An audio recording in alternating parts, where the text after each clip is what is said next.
Good morning, everyone, and thank you. My name is Chris Markovic, and thank you for joining us for the final episode of the 2021 season of the PMA-CIBC Summit Series.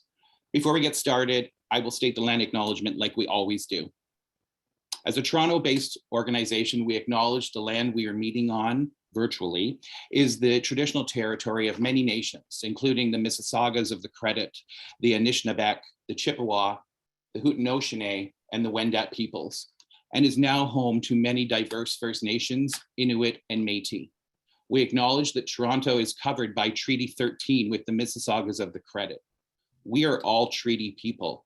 Many of us have come here as settlers, immigrants, and newcomers in this generation or in generations past. PMA Breather stands in solidarity with Indigenous communities demanding action and accountability for the ongoing legacy of the residential school system. We'd like to also acknowledge and honor those who came here involuntarily, particularly those who are descendant from those brought here through enslavement.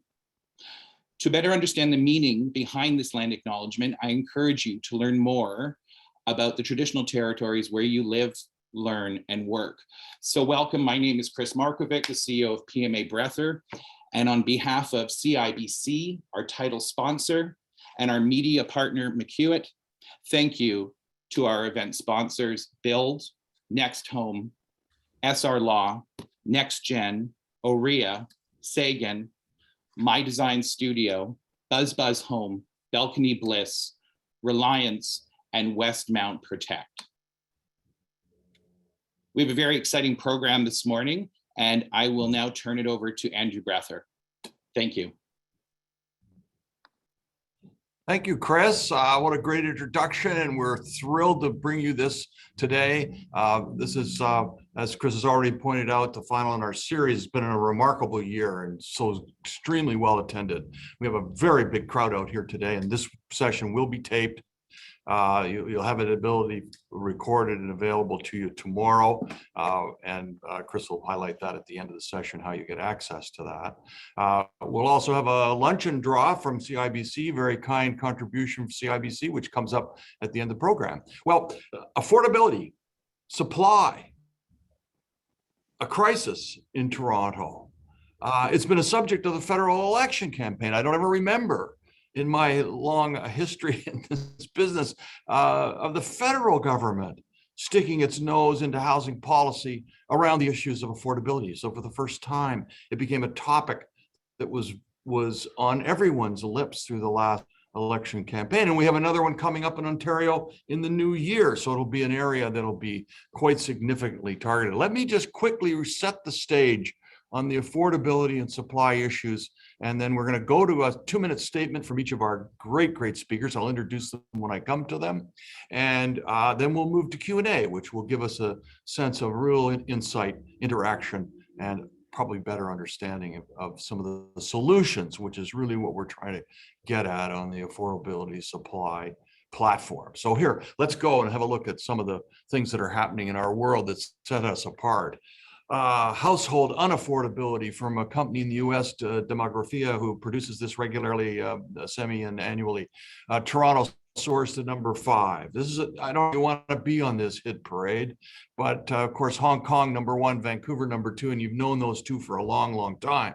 This is measured income against actual house prices. So this positions cities around the world in terms of their unaffordable quotient. Toronto, number 5. Now, what's interesting about this is that those cities, Hong Kong, Vancouver, Auckland, New Zealand, are all cities restricted dramatically by geography. In other words, God caused the supply issues to occur. In Toronto, it's all about government decree. The fiat of government has restricted the movement of supply in a dramatic way. Let's move on to the next slide, and I'll just give you an indication of the descent into unaffordability, a race we don't want to win. Toronto's way ahead. This is taken from 2004, and our descent into unaffordability. McGuinty government in 2005 introduces the growth plan, which talks of course, our new word of intensification, the restriction of release of product into suburban markets. And as a result, the underlying land value soars. In 2004, you could buy a 40-foot lot in Richmond Hill. I'm sure Peter Gilligan did at $2,500 a front foot. Today, that approaches $20,000 a front foot, 8 times the value of where we were just 15 years ago. So this ascent or descent, if you like, into unaffordability in this rating in Toronto, driven by the constriction of supply. The world, according to this change, this is the crane index from R&B Cranes. This is a wonderful index showing Toronto leading North America in the number of cranes. Well, this shows residential and commercial cranes. Toronto is far and away an island in North America on the development of high-rise residential. Now, this is a reflection of intensification. It worked. It actually worked and sets Toronto apart in terms of the high-rise emphasis, but it completely shifted where we were in 2004 from about 60 to 65% low density or low rise product to 65% high rise product today. And it tumbled over one over the other. So the difference is that shift. Well, it worked, but it also drove the underlying price of land and affordability to the moon. Let's look at what that meant in terms of the push of one of the great elements that sets Toronto apart as an island in immigration. Well, 1.2 million, as you know, 400,000 a year to come. Yes, COVID dropped it significantly, but the federal government policy in November of providing to the end of this month of permanent residency to those already here has meant that we've got a tremendous surge, actually almost approaching 300,000 this year, in a year where we thought nothing has come from outside the country. So the great immigration surge is to come. 25% normally comes to the Toronto area, somewhere in the neighborhood of 100,000. We've already reached 100,000 this year in a lower than expected immigration level. Almost 35% of immigrants ended up in the GTA this year. Andrew? This is about the pressures. Hey, Andrew?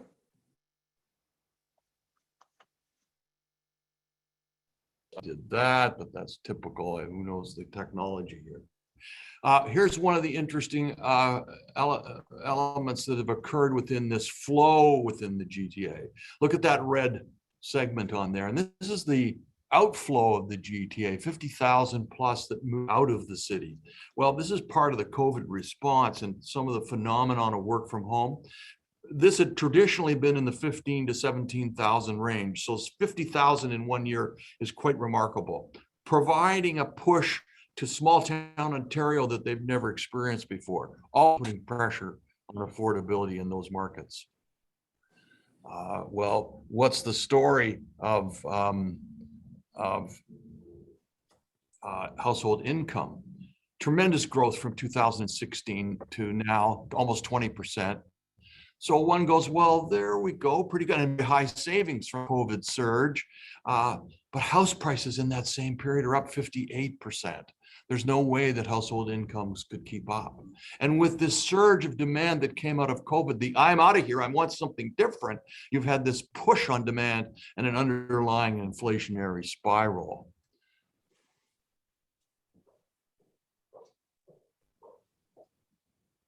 Inflation, the big scare, if you like. Okay. Here's the note of inflation that we faced and where we're at right now currently. Nearly 5%, 5.5% in Canada, 6.5% in the US. The big concern is this continues, that we've let the inflation genie out of the bottle, and the underlying power of inflation usually has only been crushed by rising rent interest rates in history. For 25 years, we've had literally none or no inflation. That's the picture. GDP, here's our economic picture. You can see the decline during COVID, and it fell off the cliff and has come back, but it's still below levels of earlier pre-COVID levels, and a flat line of GDP. Where's investment in Canada as a major stimulus for growth, along with the not only just the demand side of immigration, but in the economic push that's there. There's policy issues we're facing on that horizon.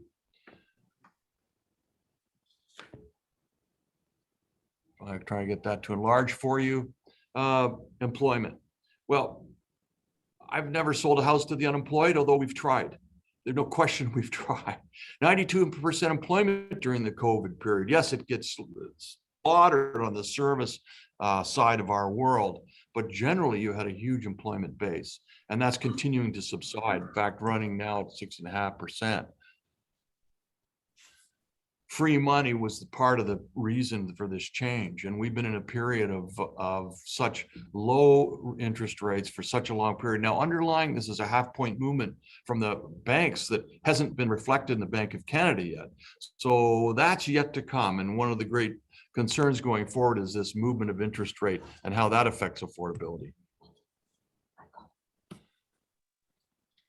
Finally, this final slide is from Jean Perrault, who was economist, or is economist at Bank of Nova Scotia in Montreal. He charted the G7 countries and charted new housing supply in relationship to the G7 countries, and Canada came dead last.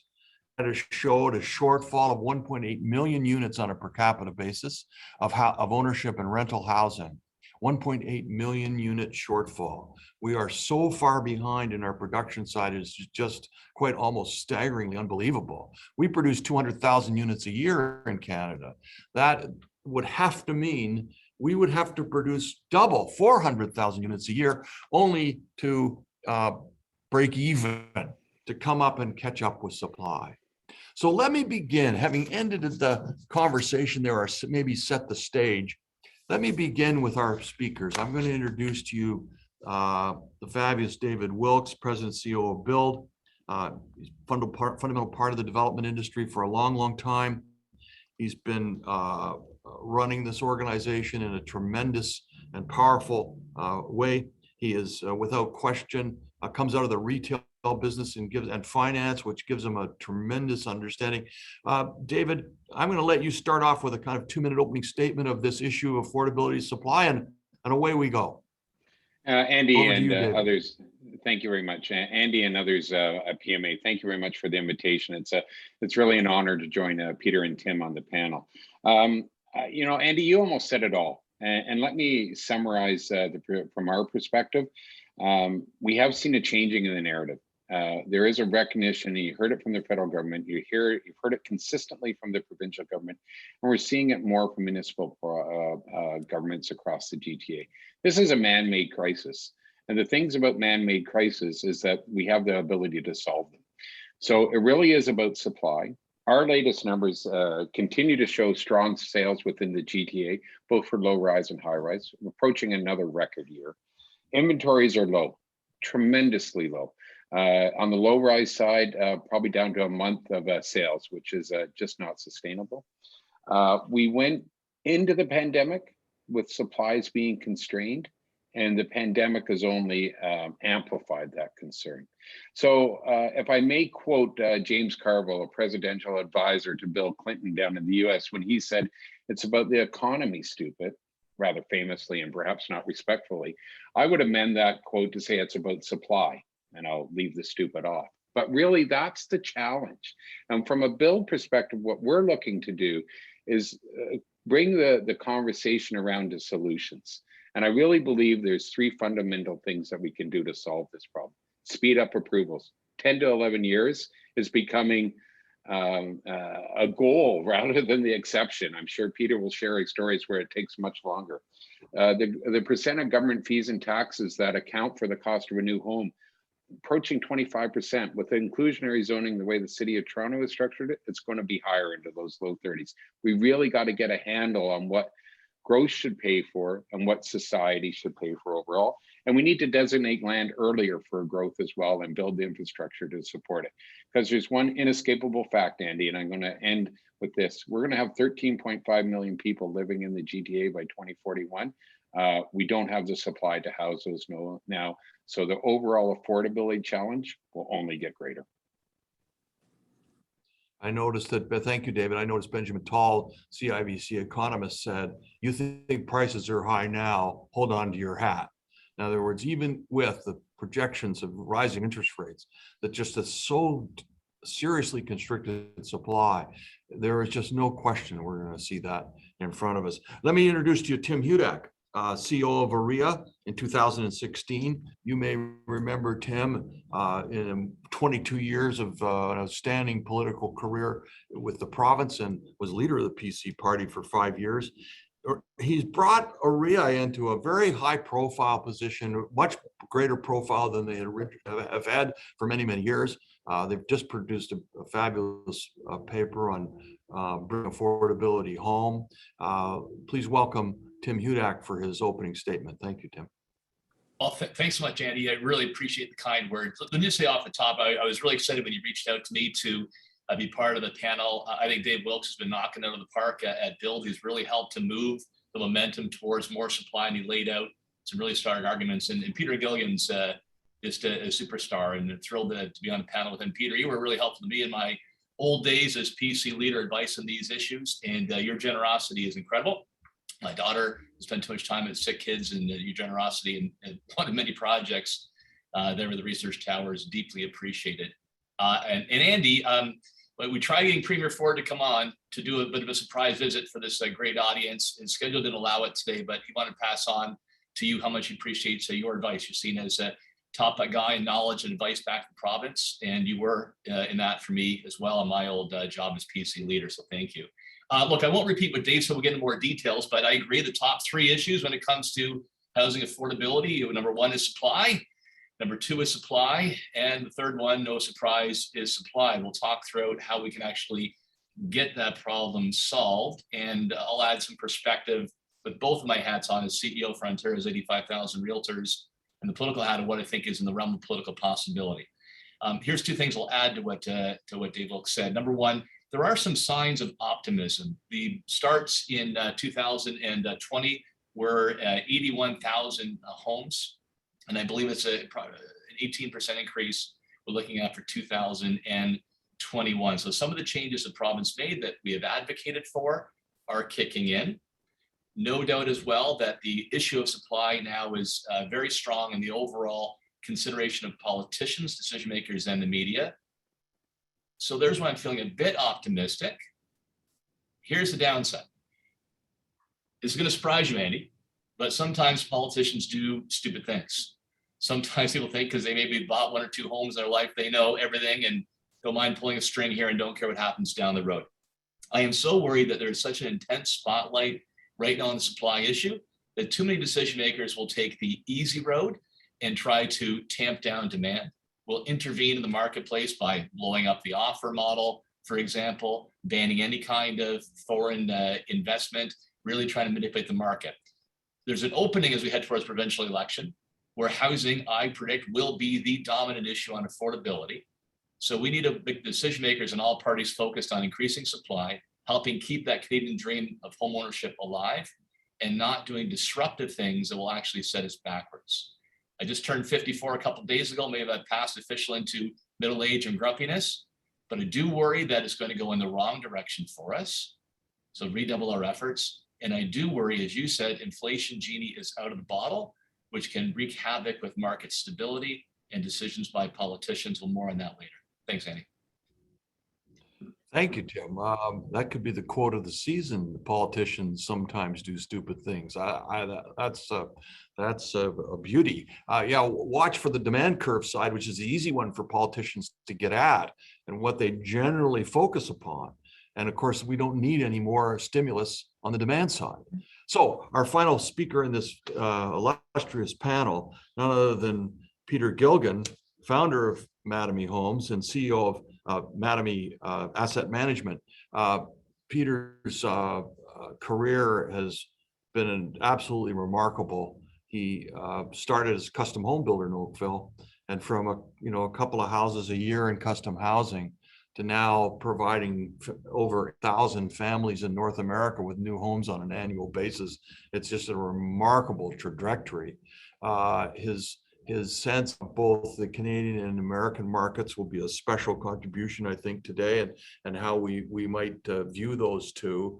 But I want to echo Tim's comments on his philanthropy. What a remarkable thing you've done, Peter, in contributions to both hospitals and other St. Mike's, sick kids. It's just absolutely phenomenal. Even the old Maple Leaf Gardens was skating rink for the Ryerson hockey team. But what a great kind of philosophical thing you've done is taken and generated not only great wealth and housing through housing in Ontario, but you've returned it to each and every one of us in a very philanthropic manner. It's very credible to you. So let me finish with that and bring you up Peter Gilligan. Peter, the floor is yours. Yeah, it's interesting you talk about that. We just had my philanthropy office. We now run it like a real business, and we have a 10-year plan and so on, and budgets and all that kind of stuff. So it's a sort of a second line of work, kind of fun. And you can really apply the business principles. I know we're not here to talk about it, but I think any kind of philanthropy, you also want to look at a return on investment. Now, the return, of course, is not to yourself; it's to those with that you're focusing on. But targeted, thoughtful philanthropy produces a return for society. So in business, of course, we want a return on our investment as well. And and that's measured in financial terms. When it takes so darn long to bring land to market, it does crazy things to the price of the home. And when we talk about 10 years and so on, to turn land into dirt, as I call it, dirt into cash, so that we can recycle that money and invest it again. It does a terrible thing to the price we need to charge for a home to make our margin. I wish it was only 10 years. I have way too many cases that it's more like 20. And if anybody who can do multiplication could figure out what that does to the price of a home. I certainly echo everything, or could echo everything that David and Tim said. I'm pleased that it is now on the lips of government. I'm pleased that at many levels of government, they're starting to think that it might actually be a supply issue more than a demand issue. 10, even 5 years ago, it was rarely acknowledged. 15 or 20 years ago, when we started the smart growth stuff, and I sat on the panels, and I knew it was wrong at the time. I knew that we'd have unintended consequences. We were selling at the time, before the implications of smart growth kicked in, my company was selling over 3,000 homes a year in the GTA and the low-rise market, about 3,500 in fact. 2 years later, we were selling 2,000. Not because we didn't own land, we owned lots of land, but because suddenly the approval process timeline doubled, and in some cases tripled and quadrupled. And the ability to bring land even into entitlement sometimes took 5 years where it would have taken 18 months before. And that was the start of the problem back in 2005. Well-intended, I'm sure, a decision made to trade off so-called urban sprawl for intensification. Unfortunately, the implementation was full of misguided, ill-informed decision-making. And it's put us where we are today, quite frankly. And I'm really concerned that what we're talking about today, and if it's not really thoughtfully executed, we'll have a bigger problem going forward. We'll see a repeat of what happened in 2005. The writing's on the wall. If government needs to have a much bigger deeper communication with industry. Industry knows. We may not be as eloquent speakers, some of us, as politicians are and so forth, but getting the right group of people in the room and rolling up our sleeves and attacking the problem in a way that's respectful to everyone, respectful to society, respectful to the bureaucrats and everything. But we need to declare war on this issue. We need to imagine it as though there are bombers flying overhead and they're only 500 miles out and they're going to drop a bomb on society if we don't fix this problem, and we better get to it and make things happen. Too much time, I think, is spent talking about the issues and not doing things about the issues. And when you take action, it's got to be the right action. I would implore government, politicians, thoughtful leaders to reach out to industry experts and really listen to what we have to say. We might be able to help. Thanks, Peter. I appreciate your comments. That's absolutely very succinct and to the point, as expected.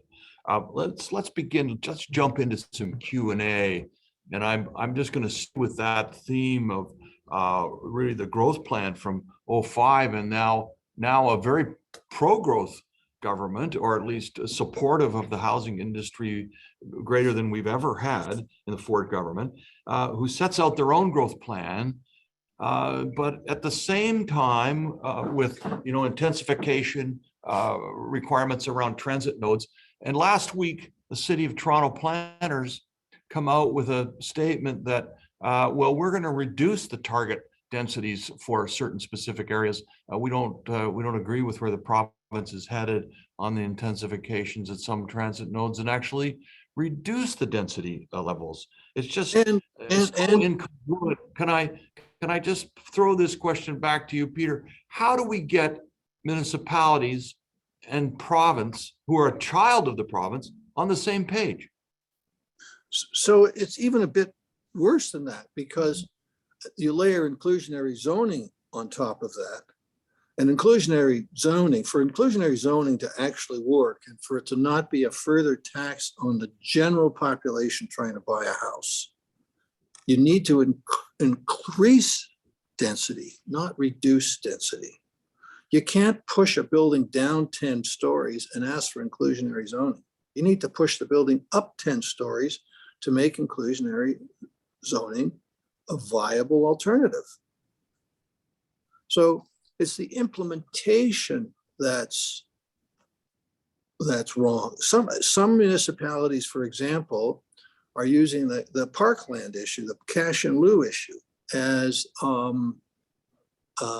a tool that for which it was not intended, a tool that in some cases stop or absolutely limit development, when it's at the discretion of the municipality to either ask for cash in lieu or a park site, entirely at their discretion. If they don't want development in a certain situation, they say, well, we want a park, which renders the whole site completely undevelopable. Years of negotiation then ensue to try and figure something out, which just causes huge delay. We have to decide whether or not we're on the side of providing housing to Canadians.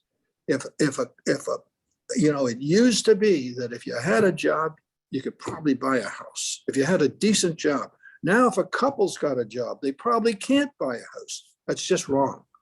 And society will pay a price for it eventually. Economy will pay a price for it. Thanks, Peter. David, municipalities are often pushing back on the cost of the financing of infrastructure. This is a very legitimate issue for the municipality. Is there something we need to do to open up the whole discussion of municipal financing? And is that part of the roadblock here to the approval process. David? Yeah, no. So Andy, succinctly, I don't think so. I think, you know, through development charges that there is money in the pot in order to pay for that infrastructure to facilitate the growth that Peter's been talking about.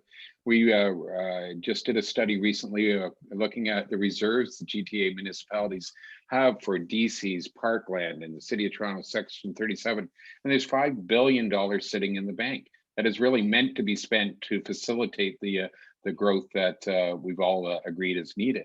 And what I really get concerned about when we're looking at how to solve this problem, I agree it's not a demand side, and Tim was quite articulate. That's so attractive because it's seen as an easy fix. I also worry about politicians interfering and government policy interfering with the market and preventing the market from delivering the housing that we need. And I think you mentioned the City of Toronto Inclusionary Zoning regulations that were just recently passed. To me, that's a prime example of what is really a societal responsibility, providing subsidized or below market housing for those that need it, which we all share, including the development industry. But the current model is placing all the costs on one sector of the economy and one group of individuals within that economy, new home buyers. We estimate that the current plan will add $67,000 to a condo under the plan. And what I really worry about is that as it becomes much more expensive to build in the City of Toronto, capital will flee. Mattamy, under Peter's guidance, has many options of where to invest across the GTA and across North America. The last thing we need is less building in the city. We need more. And what keeps me up at night is the easy fix as opposed to the right fix, which is working with the building industry to get more housing built, including more density around those major transit stations. It really is not that complicated, but we just got to get on with the job. And I think we laid out some of the solutions that we're working on. Thank you, David. Tim, OREA called for a housing affordability task force, and the Premier has announced that he's going forward with that. I don't know if anyone's been appointed. I would recommend there's 3 people here that might be on that task force for certain.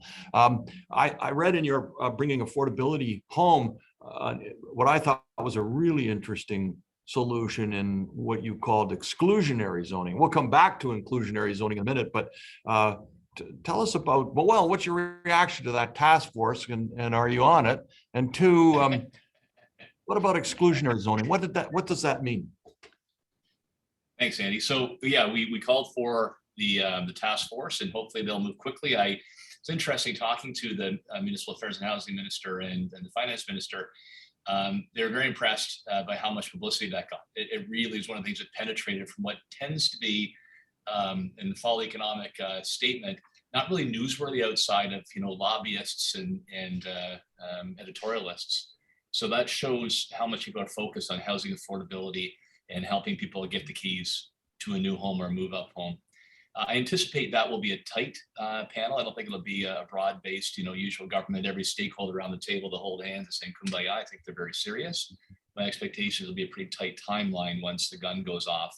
So I'm very excited about it. I think the panel will reflect how focused the government is on this. Okay, exclusionary zoning. So we'll talk more about inclusionary. I do worry that's here to stay, because I think municipal politicians find it attractive because they can manipulate the market, and Peter and David already talked about the weak sides. But here's something more important. So exclusionary zoning, you can call it snob zoning as well. Think of the wartime bungalow, whether it's in Toronto or Mississauga or in Hamilton, and it's way past its prime, it's wearing down. So right now, a property owner, Andy, can take that home and build a 4-story monster home for a wealthy family. I'm seeing that, where I live in North Toronto on a regular basis, and that's the right, support that right to do that. But if that same property owner said, you know what, I'm going to try to split the lot, I'll turn it into 3 or 4 affordable homes that average families can afford, they go through the regulatory ringer, for goodness sakes, right? It takes over a year, fees, lawyers' fees, and most of them throw up their hands and say, to hell with it. They walk into town with the investment, and those 3 or 4 families are left without a home to go to. We think this could be the singular biggest impact in urban areas when it comes to more choices for homes, both owned and rental.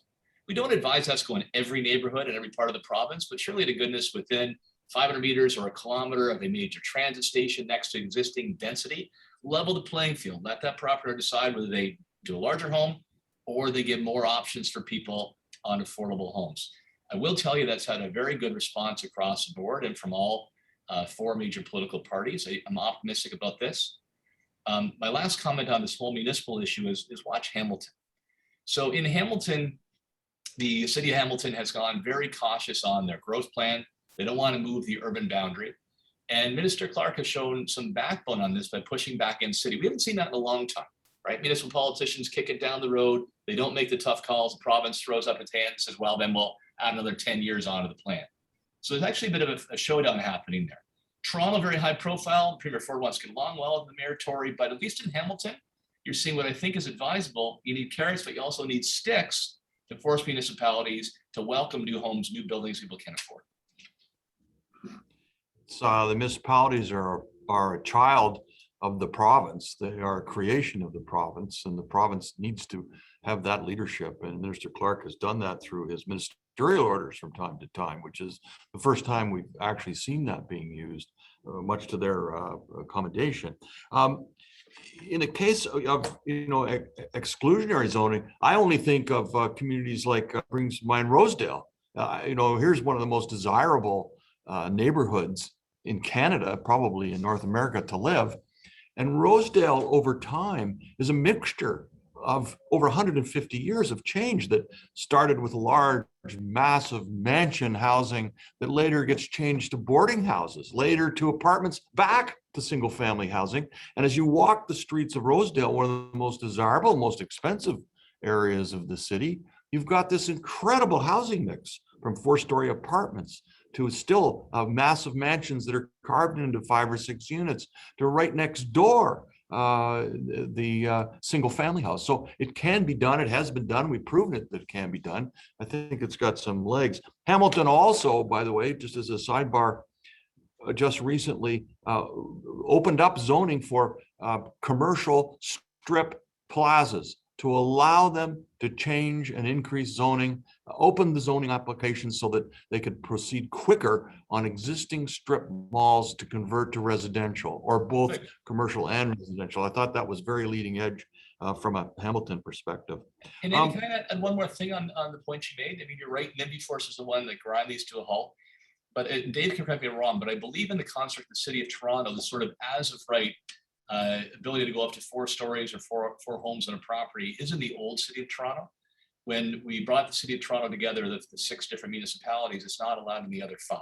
So some signs of optimism there. It's in the core, and you mentioned Rosedale. It's one more step to expand it to other areas, and we think it should be done as of right in existing dense vicinities. Yeah, very quickly, not to interrupt Andy, as of right is a key tool that Tim's identified that really is part of the solution and we need to embrace. So without elaborating further. Thanks, David. That's thanks for that contribution. Peter, let me change subject just for a second and ask you about immigration. This is an important part of our growth strategy in Canada. We need more people. We need the diversity of people in the sense of their capabilities as they come to this country. We need that in terms of economic stability and the growth of our economy as a matter of purpose. But are we missing something here? We've got this major shortage of skilled trades, and yet this massive influx of immigration to sometimes professional doctors and engineers that end up driving a cab. What needs to change? Well, unfortunately, our current immigration policy does not give any credence to someone with a skilled trade. So I strongly believe, so we talk about supply. We'll go back to that. And supply means actually putting the keys in someone's hands. And we've spoken an awful lot about getting the land site, property site to permit stage. What happens after permit? And what's happening after permit is the timelines to produce the product, to build, whether it's low rise or high rise, is lengthening, not shortening. And there's only one reason.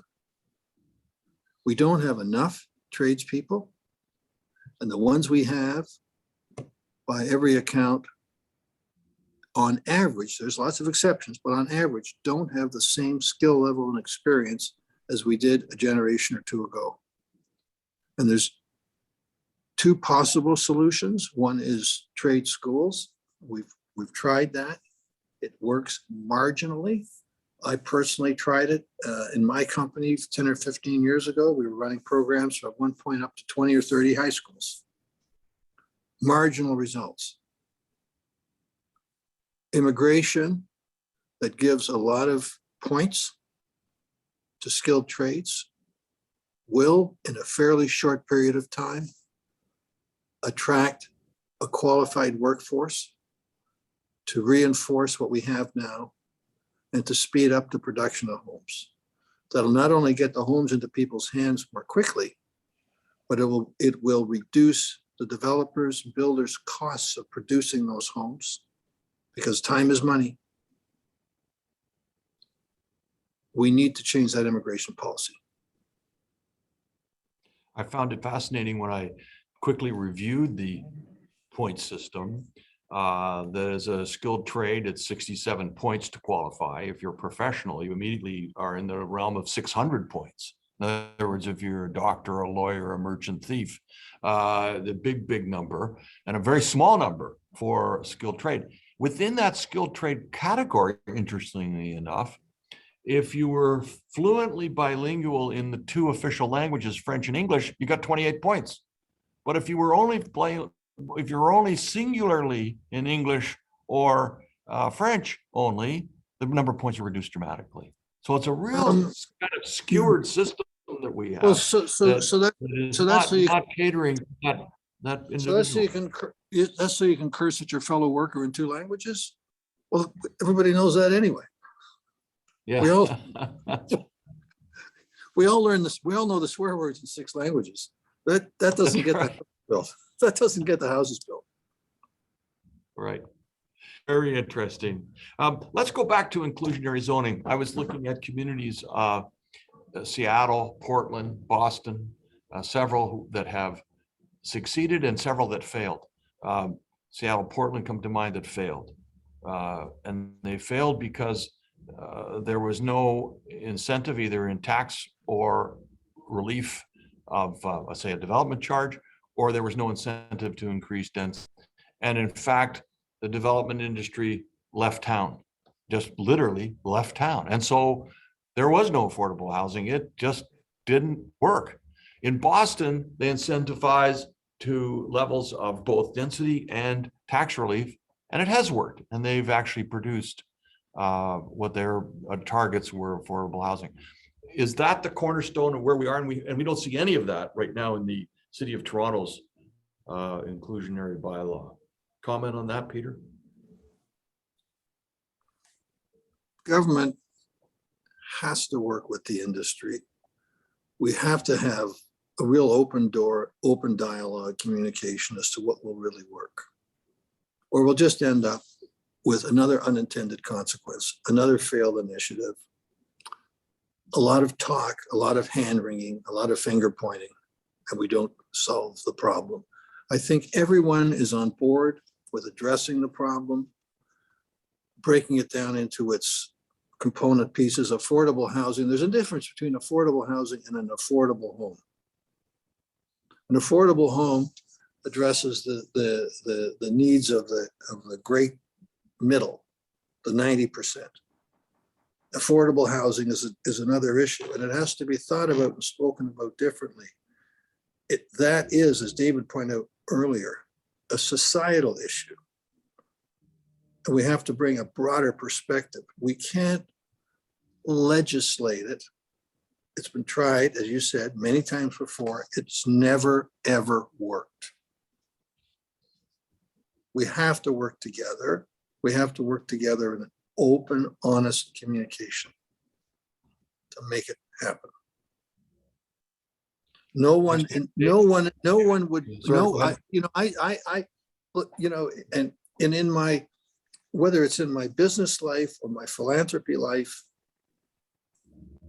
with complete alignment with my family and all of our family values, addressing poverty. And one of our core values as a family is to say no one should have to live in poverty. We're totally aligned with that, but it has to be done intelligently for it to be effective. To really make it far-reaching results. In the work I've done with the Yonge Street Mission downtown, remarkably, 40% of poverty is generational. In other words, trapped within generation after generation. So it's an area we have to focus on to break, and the industry can help tremendously there. Yes, and there's two distinct elements. Tim, do you want to comment on this? Because we've got, you got a tremendous, and always have had social conscience, and at the same time, can this inclusionary zoning as it's written work, or do you see the industry, leaving town? What's your opinion? Peter, Dave can give more details on how to fix it, but I'll give some advice just from my time in 25 years, I guess, combined in public life. It's an unwanted roommate, and my advice is you got to make it your friend. So how do you do that? Bring forward ideas like you just walked through, and I know Dave's reports were built. I think it's an outstanding way of actually how to make it work. It is going to be around. It's here in Toronto, the municipalities are doing it, and so many municipal politicians will find it tempting. You laid out Boston versus Seattle, so the more you can do that way. I do think it's going to start out rough. I think this relationship is not going to be like Three's Company. It's going to be a rough ride to begin with. Make inclusionary zoning your friend. Ultimately, you could have a provincial framework like they're trying to do around development charges. It has some consistency in standards so that you're not making the other homes even more expensive. But I think it's going to be some time before the province dips its foot in the water. I think it's going to spread municipally. Make it your friend. Thanks, Tim. To the audience, I apologize for not telling you earlier. There is Q&A available, which you can use on your Q&A line in the top right corner of your screen. If you want to send those, we will answer all your questions even after summit is complete. So please go ahead and submit them. And if we have some time, we will try and address them. We have a hard stop for Mr. Gilligan at noon. So I've got about 10 minutes left, and what I'd like to do is start with Dave Wilkes. And Dave, if you could give me a little wrap up, if you had one area in your 4 pillars, I know that Bill is very strong, has been very vocal on the supply side. Is there one in particular that we need to focus on to find solutions here? And Andy, with your permission, I just would like to follow up on the IZ conversation and do so before I offer you my succinct pillar. I sat on Planning and Housing Committee of the City of Toronto when IZ was being discussed. And we offered a perspective that echoes what Tim and Peter had indicated about a partnership model, the societal responsibility. No doubt that the development industry has a role to play in providing below market housing. But I must tell you, it was one of the most depressing 9 hours I spent recently, because the development industry by advocates, by certain councillors, was really viewed as, and it's a harsh word, it's the enemy. And I just thought, that's so far from the truth. Peter said it so clearly. We are part of the solution. We do have a commitment to the communities that we're building. We do have a commitment to providing affordable housing for all. And I think until that tone changes, and we need to be part of that solution, we're never going to stop talking and start doing in the way that we really need to do. We need a shift in the way we think about how we solve affordability for all, housing for all. And I think that the development industry, the view of the development industry has to change as not being someone that wants to just eke more and more money out, but someone that wants to build sustainable communities, because I know that's where our members are, and that's the shift that we need to make. And if I had one magic wand to solve the supply challenge, I think the provincial government up at Queen's Park is on the right direction, that you really need to speed up the approvals, You need to recognize that growth is coming and growth is good. And we can't resist the future, because we'll end up in a spot where we're all going to look back and think, my God, what did we do? So I think we need a debate tone change. I think we need a culture change within the municipalities to speed up as opposed to prevent approvals. And I really do believe we need to recognize the responsibilities we all have to attacking affordability and stay away from quick fixes, but look at structural ones. Thanks, David. I think there's a kind of reach across the table attitude here that is trying to bring together rather than divide apart. And we've been in such an adversarial role for so long, it's maybe difficult to try to break that chain, but it has to change or we don't get anywhere. In fact, it gets worse. Tim, final statements from you. Is there a particular highlight from your bringing home affordability or affordability home that you'd like to leave us with, or how would you like to wrap up? Thank you. Number one, keep up the full court press. Keep up the full court press. Just because we have supply in the political dialogue doesn't mean it's going to go that way. I really appreciate hearing what Peter Gilligan said, that years ago when he was on panel, supply wasn't even mentioned. Come a long way. But think of this like as a roulette wheel. The ball's still popping around. We don't know where it's going to land. Keep up the full court press on the supply side. That ball may land in the complete opposite spot with more government intervention, more rules telling realtors what kind of offer process that they can use. BC is looking at a cooling off period when you do a resale home. Like, it could get pretty nutty. Keep up the full court press.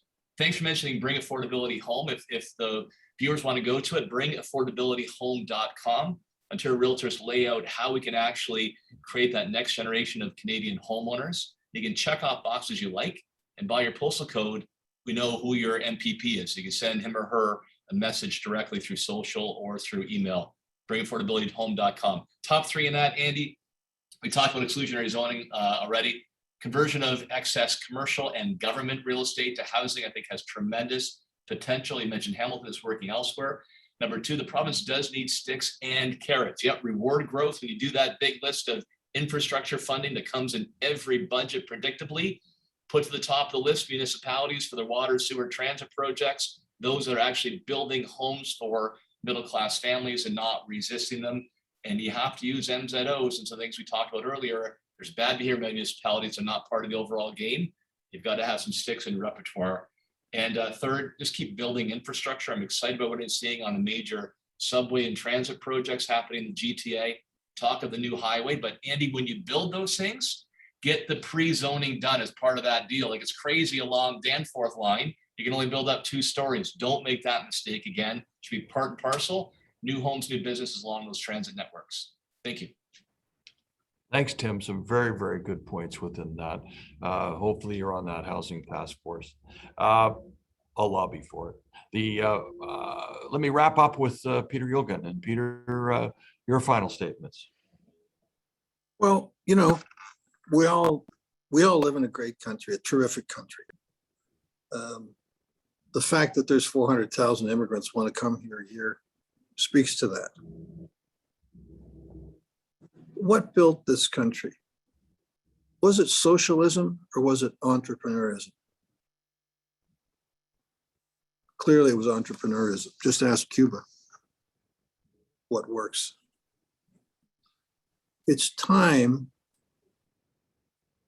for government to work with industry and not against industry.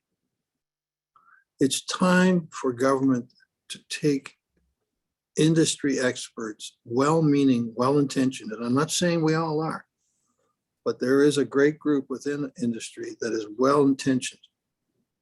We'll take a balanced view. We'll take a societal view and are more than willing to share their views with government. It's time for government at all levels to listen to these people and not listen so strongly to what I would say controversially are a lot of socialist opinions that they've used to gain advice from in the past.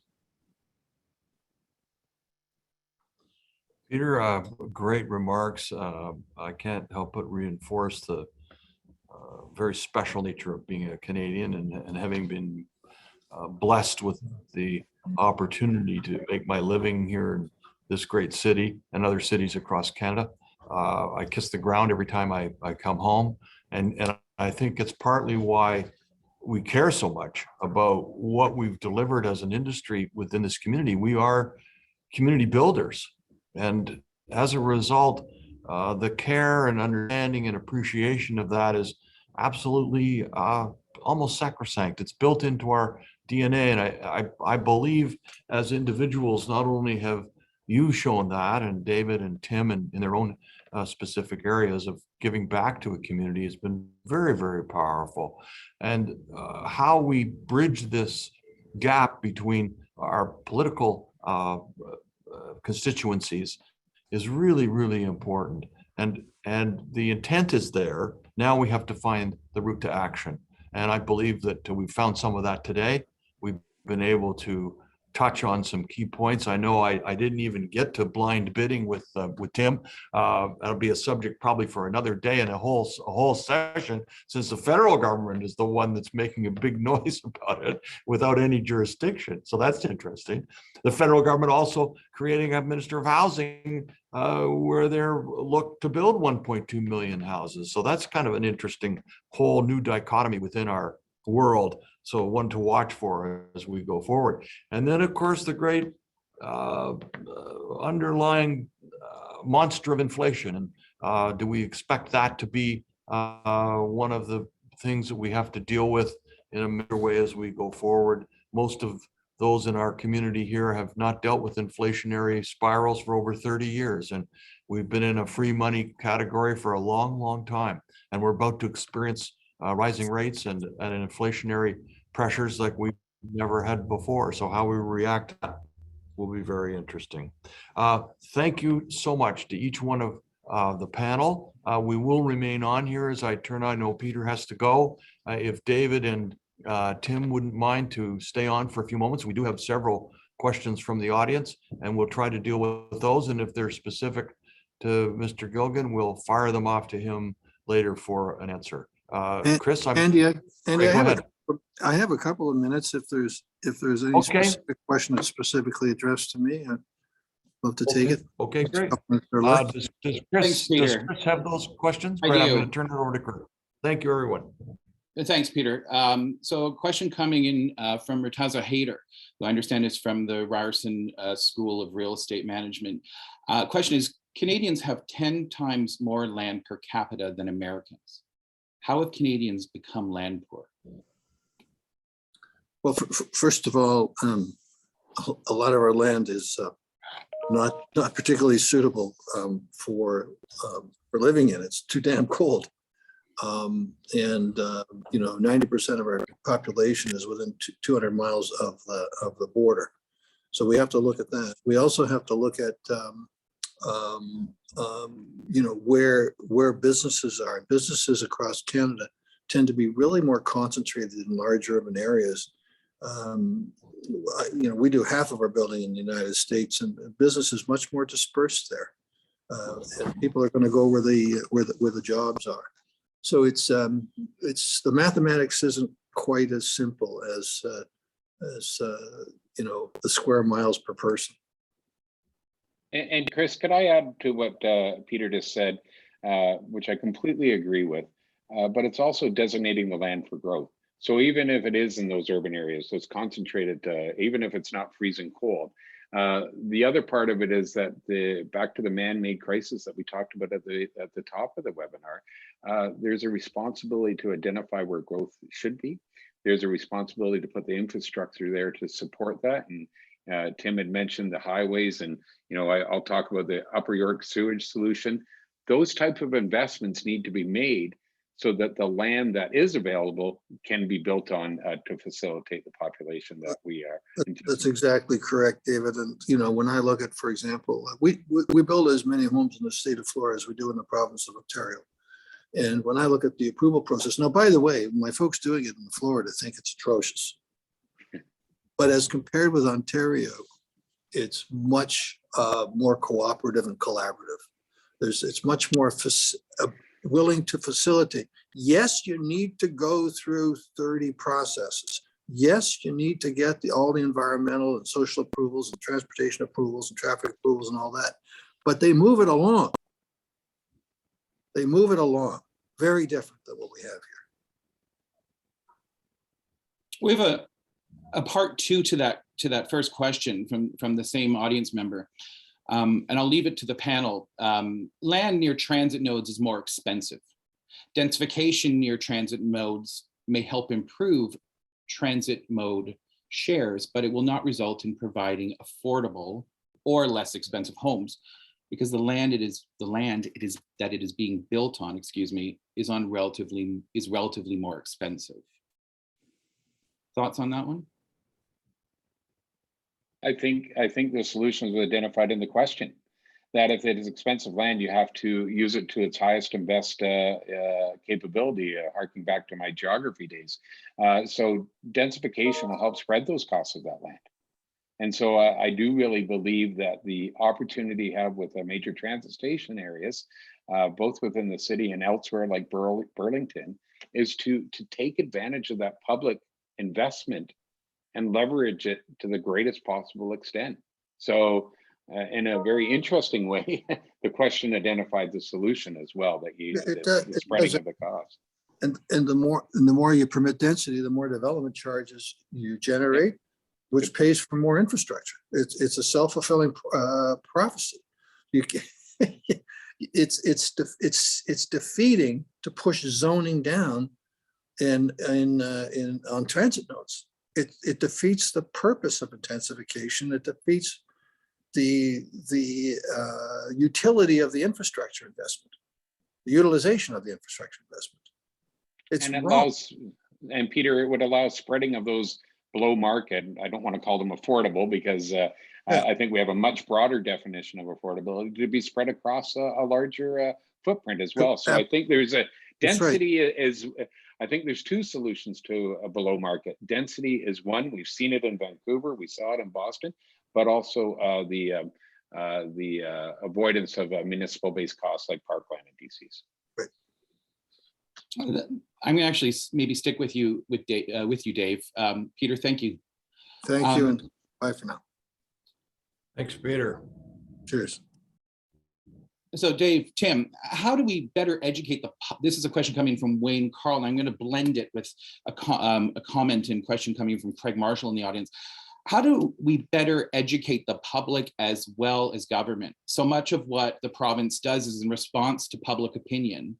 Look at the opposition to the recent highway expansion proposals, which, as we know, is about more than just alleviating traffic. It's about development and building communities that sprout up and around this infrastructure.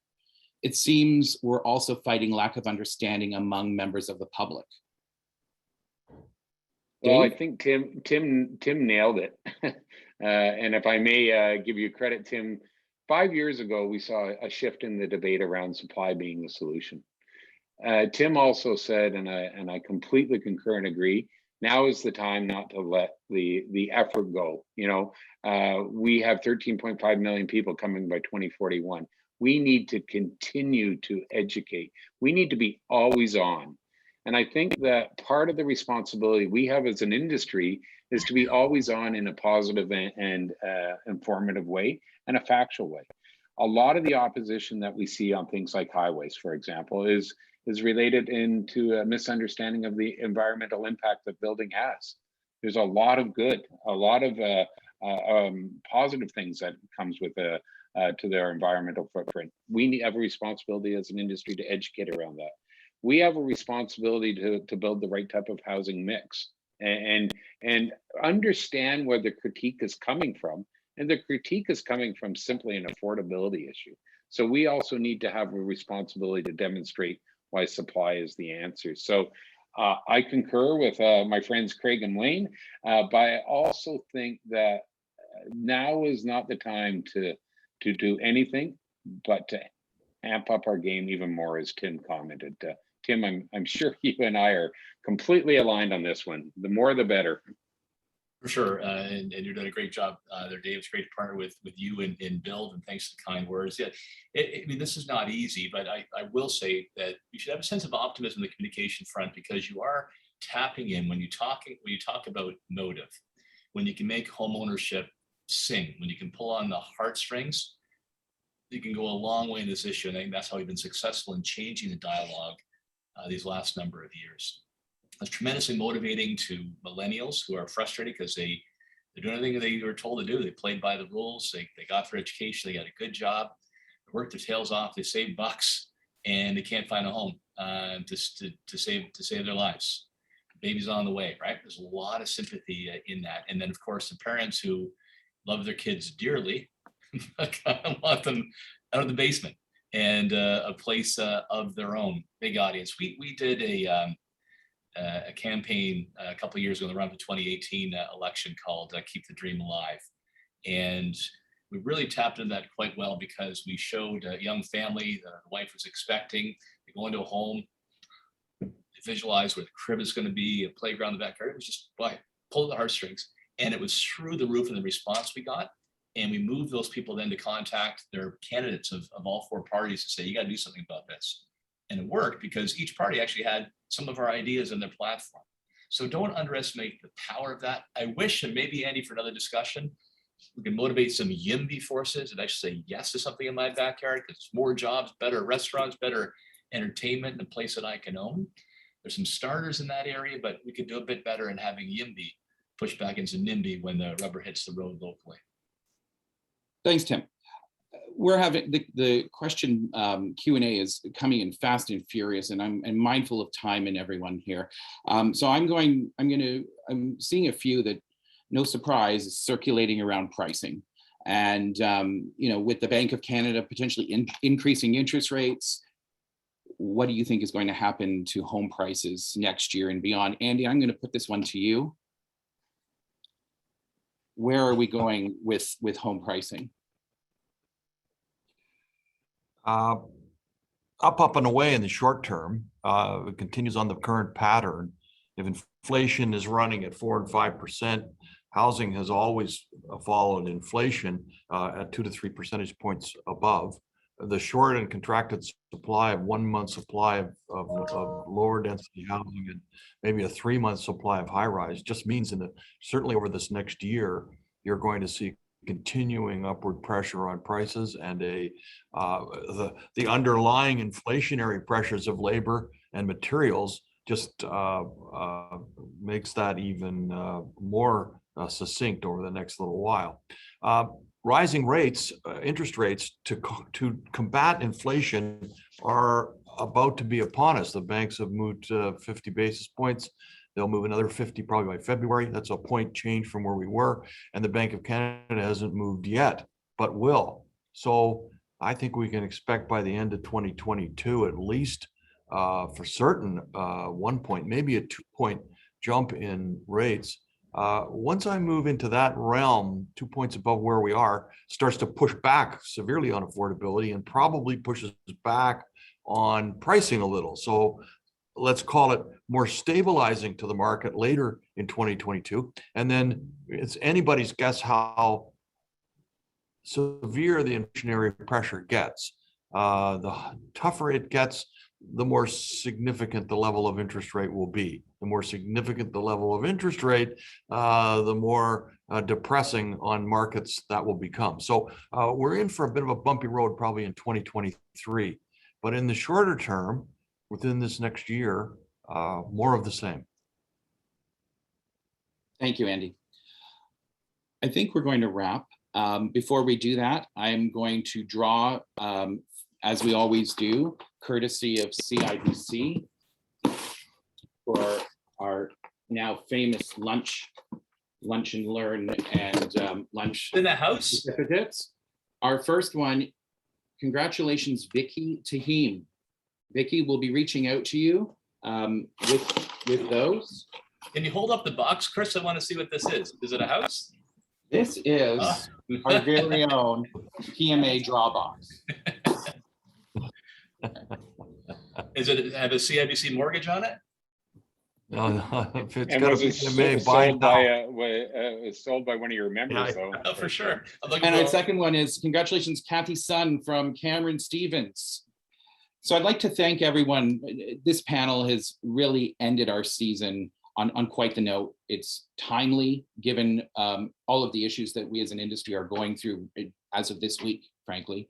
Thank you again from PMA Breather and from McHugh and Partnership. I'd like to thank our sponsors. First off, CIBC, our title sponsor and our industry partner. Also Build, Orea, Next Home, SR Law, Balcony Bliss, My Design Studio, Sagen, Smart Touch, Buzz Home, Reliance, and Westmount Protect. Have a great afternoon, everyone. Thank you again for joining us. Look out for recordings of this session and all previous sessions over the last 2 years and 2 seasons. And look out for 2022, where we're planning an incredible lineup for our next season. Have a great afternoon. Thank you, everybody. A lot of fun. Thank you. Thank you. Thanks for participating, everyone. Merry Christmas.